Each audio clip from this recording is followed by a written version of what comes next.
Well, hello and welcome to the first episode of On the Tee with H&B. I'm DJ Jones, Major Haversham's lieutenant for social media. The idea behind this new show is pretty simple. If you've traveled on an H&B expedition before, or have been a part of our social media community for any amount of time, you know that we're constantly looking for ways to raise the bar and to further the story of golf and the good life. This show allows us the opportunity to tell that story in ways that simply aren't possible through basic social media or blog posts.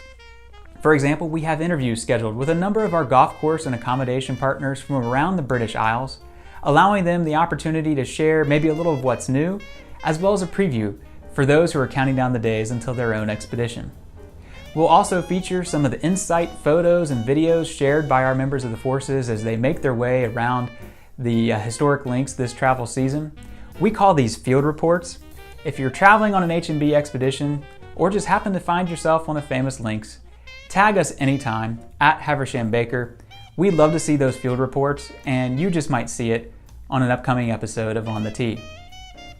So before we get to today's interview, we'd like to wish the members of Boulder Ridge Country Club a memorable round at Waterville Golf Links. Sam Snead once famously called Waterville one of the wonders of the golfing world, and we're pretty sure by the end of the day, the members of Boulder Ridge are going to agree with him. So without further ado, today's first interview is with Colin McLeod, Golf Services Manager at Carnoustie Golf Links. As most of you are aware, it's kind of an exciting year at Carnoustie, but there's a lot happening at this historic club that goes far beyond the arrival of the Claret Jug in July. We sat down and discussed all of this with Colin right before the Masters, which may give a little context to some of his answers, and we invite you to take a listen. Colin, welcome to On the Tee with H&B. Thanks for taking time out of your busy day to be our first guest. Absolute pleasure. Delighted to be here. What's the weather like in Carnoustie today? You really don't want to know. We're getting the second bout of what we're calling the beast from the east. So there's not a lot of golf going on today. Well, as anybody who follows you and the other courses across the pond will attest, the snowy scenes made for some great social media content. Yeah, they were special, but the snow, being a links golf course, the snow didn't lie very long, and we're back open for business shortly afterwards. So not too much trouble then for Craig and the staff in their preparation. Well, before we kind of dive into what's ahead for Carnoustie, tell us a little bit about yourself and your beginnings in the game of golf and how you came to Carnoustie. Not a very exciting story, Daniel, but I spent 20 years in the financial industry, latterly a branch manager with a Scottish bank. And in 2003, the Carnoustie Golf Links restructured and an opportunity became available called Golf Services Manager, which was really to look at the business from a commercial aspect and also to look at our key clients like Havisham and Baker and actually work with them rather than just it dawdle along. So in 2003, I came into the business and I've been here ever since as Golf Services Manager. And so in that role, what does an average day for Colin look like? Well, it's certainly not been interviewed transatlantic. It's more a case of keeping on top of the bookings with my reservation staff, my frontline staff that I have here on the golf course, working with our local members, our season ticket holders, and just moving the business forward. It's interesting because the bulk of our golfers come from the United States. So immediately I've got to deal with a time difference with being a minimum 4 or 5 hours. So my day can often be busier in the afternoon than it can be first thing in the morning. Well, we can certainly relate to that, albeit in the opposite form, as this business sometimes requires some pretty early mornings on this side of the pond. Shifting to the links, it's a pretty exciting year at Carnoustie for some pretty well-known reasons, but there's a lot happening at the course besides just the return of the Claret Jug. Tell us a little bit about what's new. Well, obviously the Open Championship in July is the main thing. The second biggest thing is we've just spent round about $8 million on a new golf centre, which is adjacent to the first tee of the championship course. We have 3 courses here at Carnoustie, but the golf centre that we're going to be opening in the next few weeks, which has a lot of exciting facilities within it. We have offices, we have a boardroom, but more importantly for your clients and our clients, will be a brand new bar restaurant facility, which will seat up to 100 people, overlooking the first tee. Then downstairs, we've introduced, beyond the pro shop, we've introduced 7 golf simulators.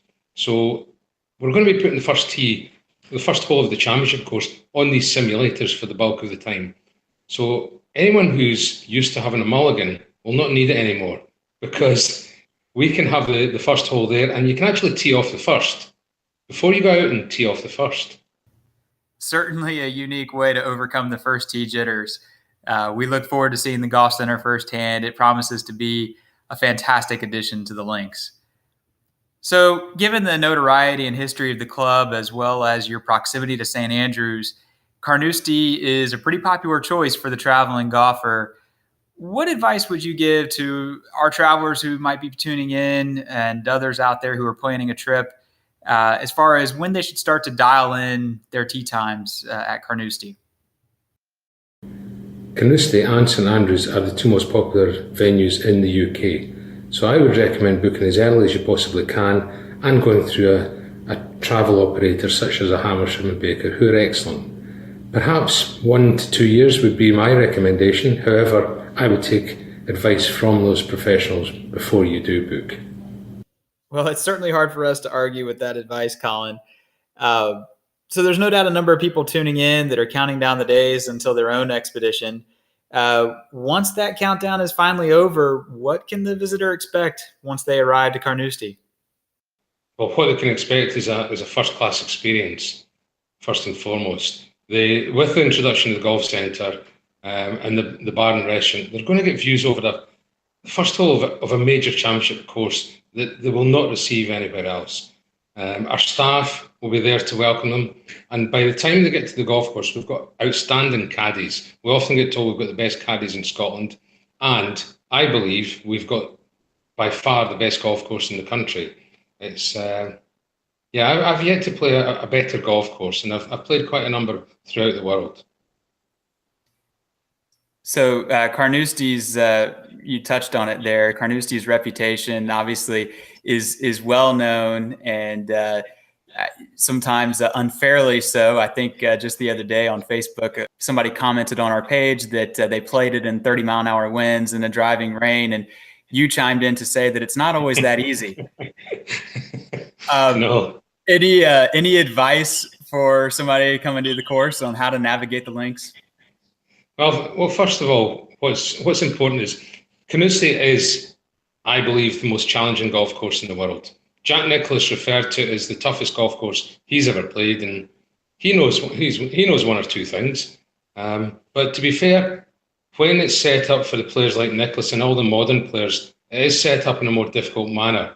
Carnoustie is unique in its design, that there's no more than 2 holes in a row in the same direction as you go around the golf course. Now that's important because given the elements of by the sea, the wind, that always takes account. So you've got to think your way around. It's a fantastic challenge, and there's many great comments that have been coming from Faldo, Woods, Phil Mickelson. They absolutely adore the course because of its unique design.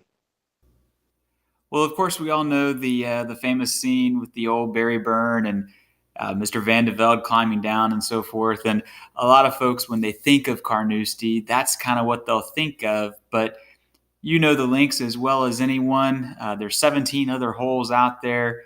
Are there any moments throughout the round that somebody should be looking for, maybe any particular shot that helps define the course, but sometimes maybe gets overlooked in the scheme of Carnoustie's story?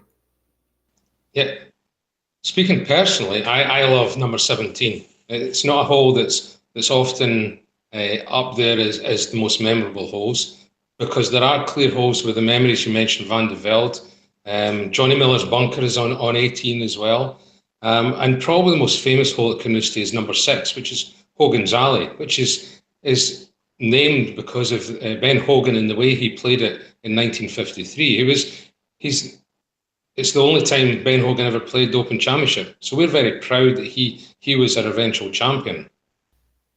So shifting to the Open, there's a lot of history there for Carnoustie. This is your 8th time hosting the championship, and even with as much experience as you have, hosting the tournament is certainly no small undertaking.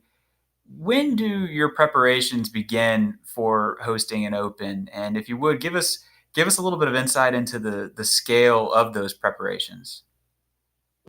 Yeah. Well, we last hosted the Open Championship in 2007, and it's not a word of a lie that the day after, we started looking forward to our next Open Championship. But we work very closely with R&A, and there's nothing we will do to the golf course without the knowledge of the R&A. And as you can imagine, as the event builds towards July, there's more and more preparation going on. We've been working towards that for quite a number of years now. It's not just in the last 3, 6, 12 months. It's been years in the coming. Now, to give you an idea of the scale of the thing, Carnoustie is a town with 11 or maybe 12,000 people, and we're expecting 200,000 people to descend on us over the week. So from that simple perspective, it is a big challenge. But the bleachers will start to go up in the beginning of April. So anyone playing the course in 2018 will enjoy the experience of playing down 18 with the grandstands, albeit empty, will be there.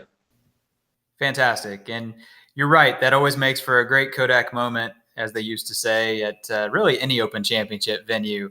The opportunity to play with the grandstands and the iconic yellow scoreboard makes for some great photos and some even better memories. So this may not be the most diplomatic of questions for the guy who's about to host the tournament, but who do you think takes home the claret jug? Well, you know what? We have a long history of fine champions here. What I am certain of, it will be someone who uses every club in their bag. That's one thing for certain. But the way things are going at the moment, how nice would it be if Mr. Woods perhaps picked up the claret jug, because it was at Carnoustie he played his first competitive shot in the UK from our first tee, and it'd be nice, I think, for someone like that. A great comeback, but you know what? It'll be an outstanding player who's played every shot in his armoury. Well, we're on the same page there. Nothing would certainly make this golf fan happier than to see Tiger hold that claret jug again. So, well, Colin, thank you very much for taking the time. We are looking forward to another memorable year at Carnoustie. Plenty of memories made for our travelers, and appreciate you taking the time to share your insight today. Absolute pleasure, Daniel. Good to speak to you. Same to you. Special thanks once again to Colin McLeod for joining us today and for getting our new show off to a proper start. If you'd like to follow along with the happenings at Carnoustie ahead of the Open Championship, we suggest giving them a follow on social media. They are at Carnoustie Golf Links on Instagram and at Carnoustie Golf on Twitter. And if you have any feedback, questions, or memories of your own from Carnoustie that you'd like to share on the heels of today's episode, feel free to hit us with those in the comments below. We'd certainly love to see them. Be sure to tune in next week. We'll be joined by John Farron, General Manager of Ballyliffin Golf Club and host of the 2018 Irish Open. Until then, thank you for joining us on our first episode, and we wish you plenty of golf at its finest and life at its best.